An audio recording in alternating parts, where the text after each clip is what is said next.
Hello, David Reed's joined the group chat. Just appeared. Thanks. Hello. Right, look, Liverpool then back-to-back wins for them. What's changed with their performances? Well, I think it was interesting that Arne Slot in the last couple of weeks has mentioned that they've had a lot of games away from home. They've now had 2 back-to-back home games and they've got 2 victories. So I think that's a factor. I think last night was a classic Champions League night under the lights for Liverpool, and they really used that Liverpool crowd like we know that they can. I think there has been a little bit of better balance in that Liverpool lineup. I think having Conor Bradley and Andy Robertson in the fullback position starting is something that has helped Arne Slot. I think the return to the midfield 3 really that was so successful last season, Gravenberch, McAllister and Szoboszlai. Szoboszlai has started some games at right back or changed his position during games to right back, but I think he's so vital in the middle of the park there.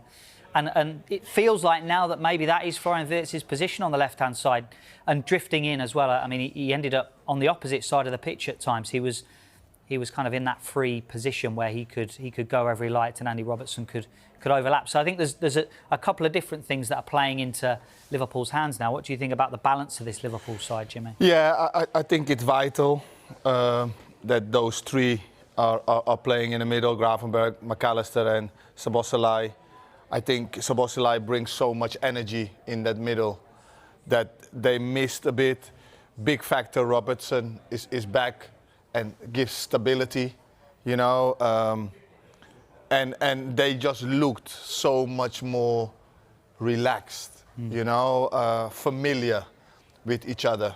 Not a lot of players that had to prove themselves, players that have already done it and know what to what they have to do.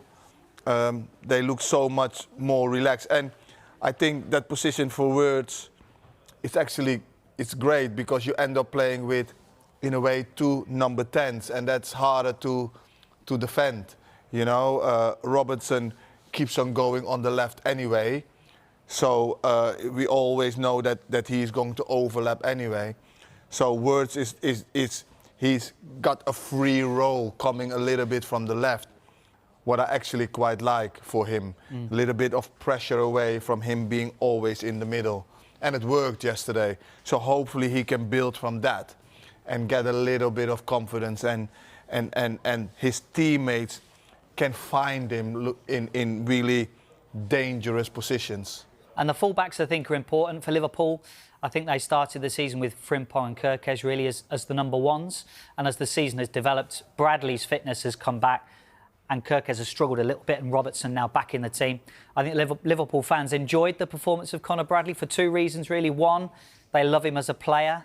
And I think 2 was the Trent Alexander-Arnold factor last night. And there was a moment right at the end of the game where Trent Alexander-Arnold put a cross in, and it was Conor Bradley on the other side that was defending that ball. And I think that really enhanced the Liverpool supporters and their love of Conor Bradley, because he had such a terrific performance, and it was similar really to actually what he did against Real Madrid previously. He seems to enjoy that battle, a one-on-one battle with Vinicius Junior, and to have him fit and available, played against Aston Villa at the weekend, played again in midweek against Real Madrid. I think for him, fitness, keeping him fresh for the games ahead, I think he's probably maybe their best defender as a right back, ahead of Frimpong, ahead of Szoboszlai, who maybe isn't naturally there. Yeah. So he's going to be key for Liverpool going forward. Yeah, I like him. He's not Trent. Trent has different kind of qualities. He has got totally different kind of qualities. And I think they need to play on his strength. I think he needs to get that connection with Salah, and he needs to complement of Salah and get that partnership on the right.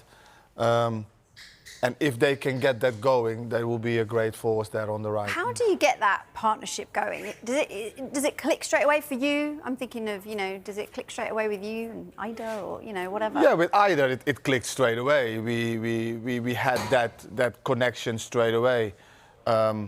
It's about what Salah needs, really, you know, and Bradley has to try to deliver that for him. He's a lot of time he's going to be a different kind of player who's not always going to get the ball, but make space and make runs so that Salah can get 1v1s or can do other things. He's not going to cross as well as Trent. We all know that. Who can? Who can, Yeah. exactly. But he's going to defend really well, and he's going to do a lot of defensive jobs for Salah maybe, where Salah can maybe, and I don't like to use that word, but cheat a little bit and stay a little bit higher and say, you know what, I've got you, I will defend and get you the ball so that you can go on the counter or have those 1v1s more often than what you're getting at the moment. Yeah, and then soon they'll be finishing each other's sentences just like you and Ida. Yes.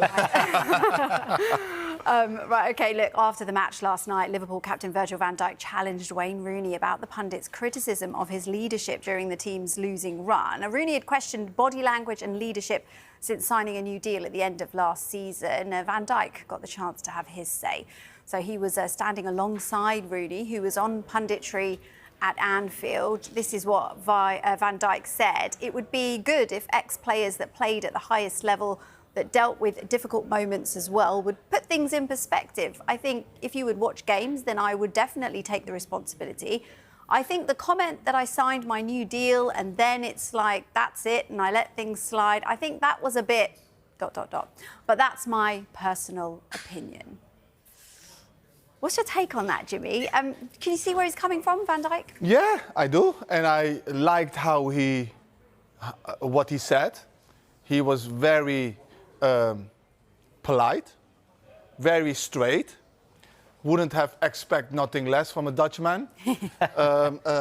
He said what he felt, and I understand why.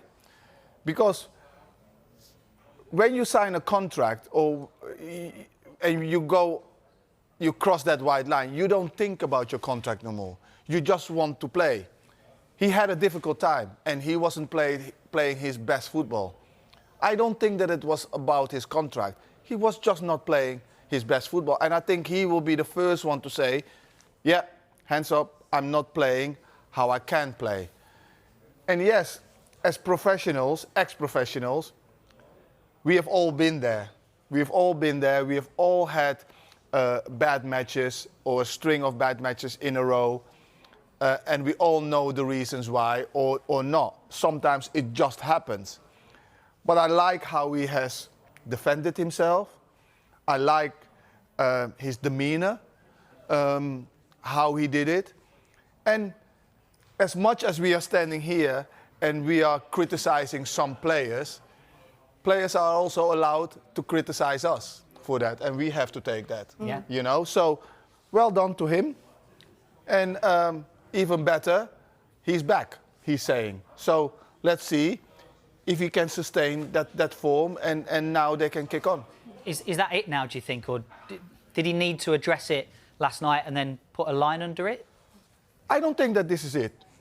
I do think that he needed to address it. I like that he is fighting back. I like that.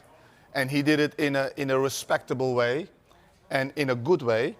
And it was even better because Rooney was standing next to him. So he's not shying away from it, what I like. But I don't think that Liverpool is yet where they need to be. I think they're on the way back, but there's so much more work to do for Liverpool. They need to find a way, words, to be firing at all cylinders. They need to get him at his best.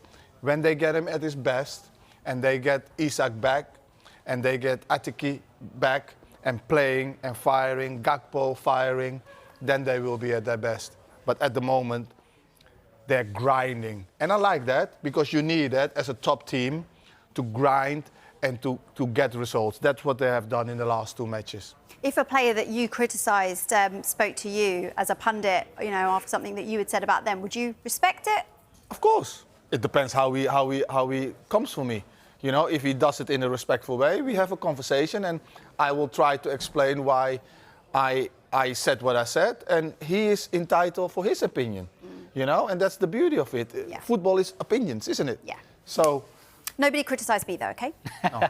I'm too Liverpool produced a statement night at Anfield, edging Real Madrid 1-0 as Alexis McAllister's second-half header from a Dominic Szoboszlai free kick proved the decisive moment. The goal not only delivered a famous European scalp at Anfield, but also halted a damaging sequence, a much-needed psychological reset for a side that had been under intense scrutiny. Tactically, Arne Slot set his team up with disciplined midfield compactness and a clear game plan: soak up Real's pressure, force them wide, and make set pieces count. Liverpool's transitions were cleaner than in recent weeks, and the Reds limited Madrid to very few clear openings. The visitors managed only a handful of genuine efforts on target, underlining how effectively Liverpool cut out the central channels. That control in the middle of the park was crucial to protecting the back line and preserving the lead. From an individual perspective, McAllister's aerial finishing and Szoboszlai's delivery were the tactical fulcrum of the night. Set-piece preparation paid off. Defensively, Virgil van Dijk and Ibrahima Konate marshaled danger when Madrid pressed, while Georgi Mamardashvili made several important saves to keep the clean sheet. The combination of disciplined defending and opportunistic scoring produced a result that feels bigger than a single 3-point gain. In the Champions League group table, that result moves Liverpool to 9 points from 4 games, level with Real Madrid but with positive momentum as the competition heads into its decisive phase. That standing keeps Liverpool very much in control of qualification dynamics, while also increasing the pressure to maintain consistency in upcoming match windows. Looking ahead, Liverpool return to Premier League duty on November 9th at home to Manchester City, a fixture that will test whether the confidence from tonight can be sustained domestically. The Reds also face Nottingham Forest in the league on November 22nd before resuming Champions League group action with PSV Eindhoven on November 26th, a compact run that will demand rotation, fitness management, and tactical clarity from Slot. The challenge now is converting this single-night triumph into a sustained run of form. The foundations looked promising in Anfield, but the test is consistency across a congested schedule.